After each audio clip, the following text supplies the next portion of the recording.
Buccaneers. We're at Hyatt Place, and today we're going to check out 3 attractions near Page, Arizona. We're on the way to Marble Canyon, and along the way we stopped at a pullout where these Navajo natives are selling like jewelry and ornaments and all kinds of stuff. So we're going to be getting some souvenirs for our Buccaneer patrons. So we're going to be getting this turtle souvenir for our Buccaneer patron, Jenny. If you support us on Patreon, you can get cool rewards such as bonus videos, postcards, and souvenirs. We're in Navajo Nation still, and our first stop is historic Navajo Bridge, which is over here. So basically that's Navajo Bridge, and that's just a bridge for cars. But they look almost identical. So we did drive over that one yesterday, but we're gonna go here. Navajo Bridge has been placed on the National Register of Historic Places.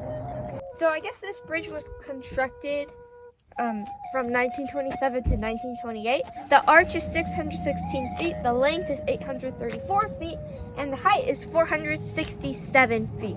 There's a sign over here that says no jumping from the bridge. So I guess if you jump from the bridge and you don't die, then you might get arrested. I feel like this bridge used to be for cars because the road divider goes all the way up here and then it just stops.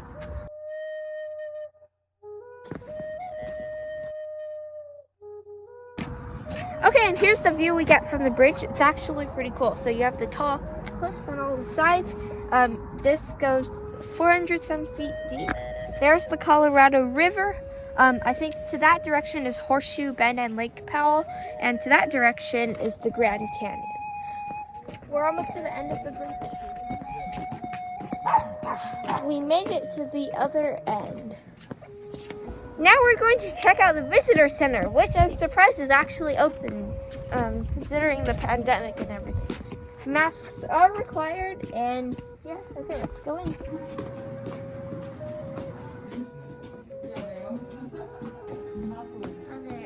This side is called New, and this side is called Mexico. Okay, all right. So we just went to the visitor center. We bought some souvenirs, and I realized something. So this side of the bridge is not Navajo reservation because the Navajo reservation starts on the other side of the Colorado River. So this side of the bridge is the U.S. and this side of the bridge is Navajo Nation. So I'm assuming that the divider is in the middle of the river, which I assume is over here. So yes, so on this side is the U.S., this side is Navajo Nation. U.S., Navajo Nation. Our next stop is Paria Beach. Over there is the Colorado River, and we're going to walk to it for the first time. This sand is really cool. It's like beach sand. It's very soft and mushy. Now we're at river level, like we're level with the river. This is probably like our first time at the level of the Colorado River because in the past, we've only seen the river from like up high, kind of like that height. That was like, for example, the Horseshoe Bend was really high up, the Grand Canyon was really, really, really high up, and even that bridge over there was way above the river. But now we're actually right here. This is so cool. Here we go.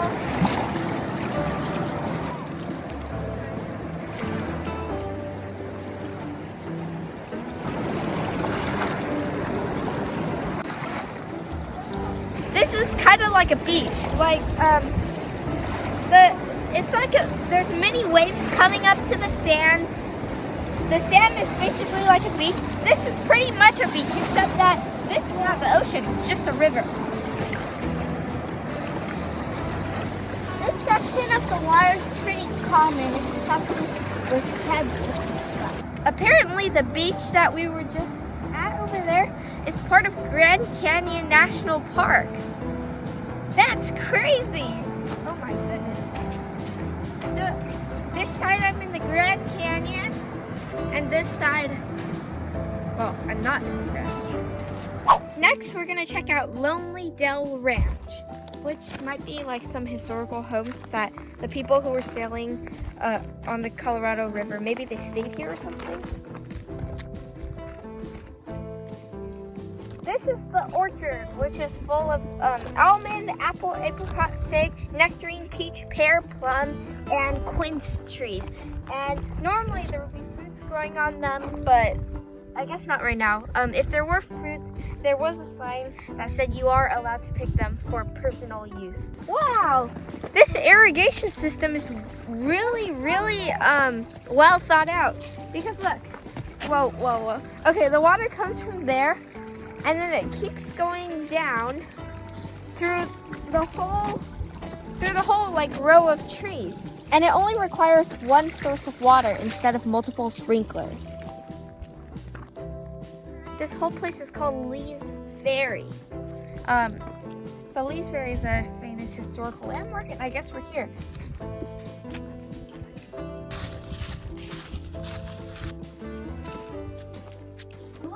Look how low this roof thing is.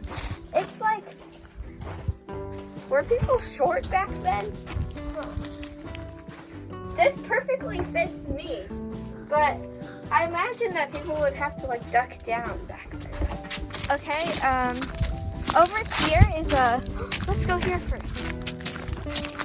1878 root cellar. And I guess this was used to keep stuff cool. This is cool. Time to go through the archway with a bell on top. So I think this is maybe where people stayed for the night. They're doing some sort of project in here, but I don't think we can go in because there's a huge do not enter sign. So this is the 1936 Weaver house, I guess. So Leo and Hazel Weaver bought this place and then rented out, I guess, the individual rooms to guests.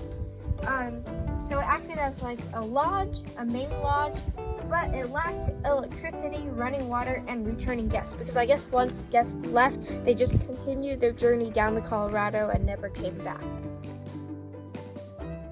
And now we're leaving the Lonely Dell Ranch onto our next stop. On the way to our next destination, we saw these weird formations by the side of the road, and we decided to stop by. So they look kind of like, maybe like umbrellas or toadstools. They are very strange. I think they were formed because back then, this whole area was covered with sand or something, and then the sand eroded, leaving behind this. Now we're going on the Cathedral Wash hike, which is 3.3 miles out and back, and it's going to take us to some of these slot canyons, which should be pretty cool, and it will end at the Colorado rivers. And there's some climbing involved, and I like climbing.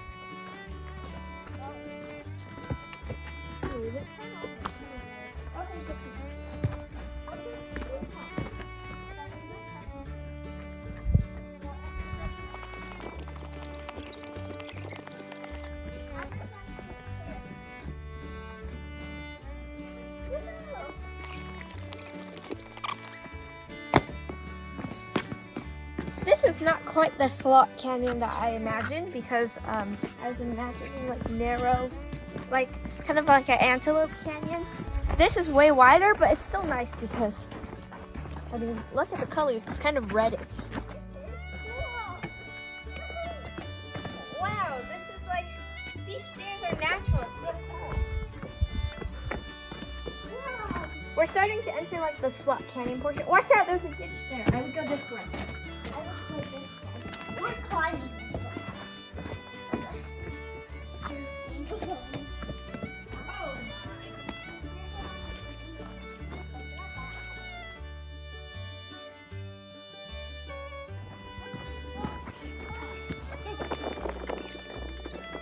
Yeah, this is. Oh no, don't go down. Okay, let's go around. I ice and stuff.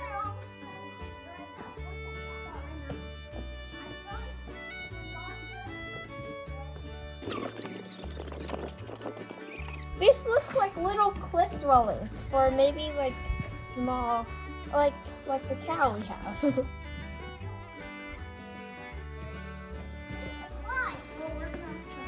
I gotta slide down.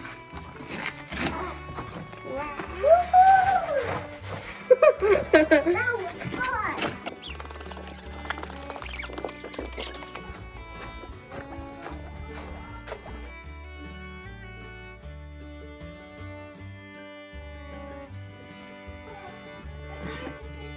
Okay, this is probably the hardest part of this trail. Look at that. That's crazy. Okay, all right, let's go.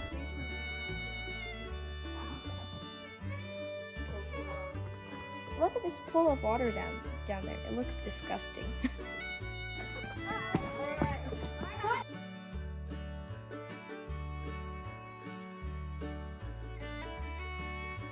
Dang. No, not right now. I just need to stay alive. Pictures don't matter right now.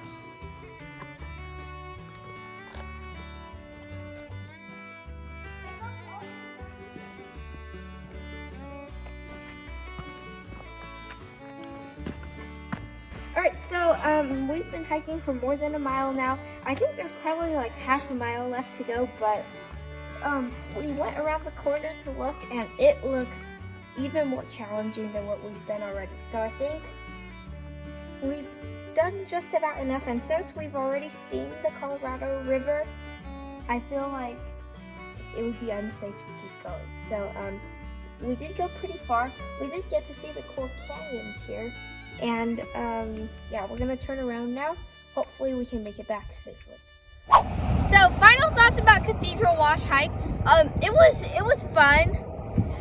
If you're looking for just a slot canyon, go to like Buckskin Gulch or Antelope Canyon instead, because those ones look more like a slot canyon. This just looks like a canyon. I mean, it's just a canyon that's very deep, but it is still very cool. The hike was kind of okay. So at the start, the hike was very easy, and then you keep going for 70% of the hike. It's like not bad at all. There is some climbing involved, but for the most part, it's okay. And then at one point, there's this big drop. At the big drop, like that's when most people turn around. It looks very intimidating, but you just have to know to keep going all the way to the bottom of the drop. Just find your way. We didn't know that until like we were way too exhausted, and we decided to just not go to the river. This trail does end at the river, and I'm pretty sure it would have been very cool if we made it to the end.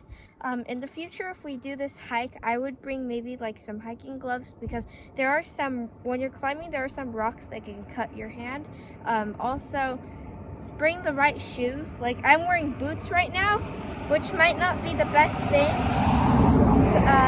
And then also bring plenty of water and snacks, and maybe don't go on a hot day. Yeah. And also wear a helmet. Just in case you fall. No, you don't have to wear a helmet, but there are some places where you can could. bring that next time if we come. My favorite part is the climbing part. Okay, and that's all for Cathedral Wash.